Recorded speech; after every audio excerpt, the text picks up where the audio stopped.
ಮಾಜಿ ಪೌರಾಡಳಿತ ಸಚಿವ ಶಿವಳ್ಳಿ ಕುಟುಂಬಸ್ಥರಿಂದ ಬಡ ಮುಸ್ಲಿಂ ಕುಟುಂಬಗಳಿಗೆ 101 ಸಾಮೂಹಿಕ ವಿವಾಹ ಅದ್ದೂರಿಯಾಗಿ ಜರುಗಿದೆ. ಈ ಕಾರ್ಯಕ್ರಮಕ್ಕೆ ಸಚಿವ ಸತೀಶ್ ಜಾರಕಿಹೊಳಿ, ಯತೀಂದ್ರ ಸಿದ್ದರಾಮಯ್ಯ, ಸಲೀಂ ಅಹಮದ್ ಭಾಗಿಯಾಗಿದ್ದರು. ಕುಂದಗೋಳ ಕ್ಷೇತ್ರದಲ್ಲಿ ಮತ್ತೆ ಕಾಂಗ್ರೆಸ್ ಪಾಳೆಯದಲ್ಲಿ ಶಿವಳ್ಳಿ ಕುಟುಂಬಸ್ಥರು ಸಕ್ರಿಯ ರಾಜಕೀಯಕ್ಕೆ ಇಳಿದಿರುವ ಹಿನ್ನೆಲೆ ಬಡ ಮುಸ್ಲಿಂ ಸಮುದಾಯದ 101 ಸಾಮೂಹಿಕ ವಿವಾಹ ಸಾಕ್ಷಿಯಾಗಿದೆ.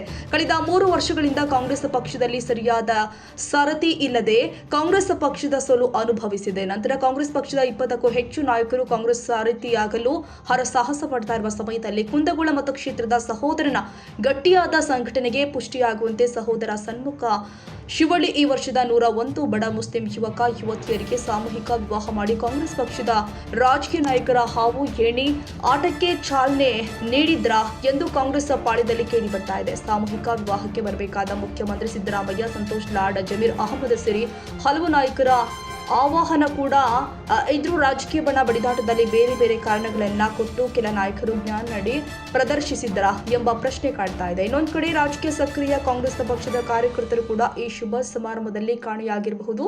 ವಧುವರರಿಗೆ ಭಗವಂತ ಆಶೀರ್ವಾದ ಮಾಡಲಿ, ಒಳ್ಳೆಯ ಒಂದು ಜೀವನದ ನಿರೂಪಣೆ ಆಗಲಿ.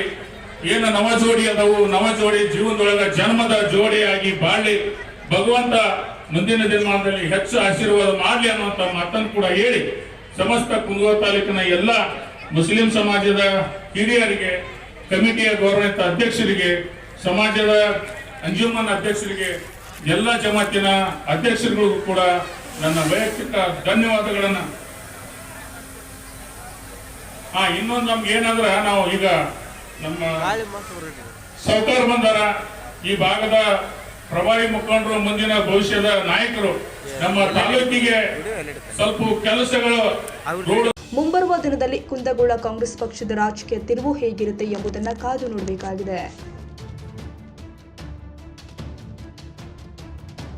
ಈ ವಿಡಿಯೋ ನಿಮಗೆ ಇಷ್ಟವಾದರೆ ಲೈಕ್ ಮಾಡಿ. ಇನ್ನಷ್ಟು ಹೀಗೆ ಆಸಕ್ತಿದಾಯಕ ವಿಡಿಯೋಗಳನ್ನು ಪಡೆಯಲು ನಮ್ಮ NTV ನ್ಯೂಸ್ ಚಾನೆಲ್ ಅನ್ನು ಸಬ್ಸ್ಕ್ರೈಬ್ ಮಾಡಿ. ಪಕ್ಕದಲ್ಲಿ ಇರುವ ಬೆಲ್ ಐಕಾನ್ ಅನ್ನು ಒತ್ತಿ. ನಿಮ್ಮ ಬೆಂಬಲವೇ ನಮಗೆ ಸ್ಫೂರ್ತಿ.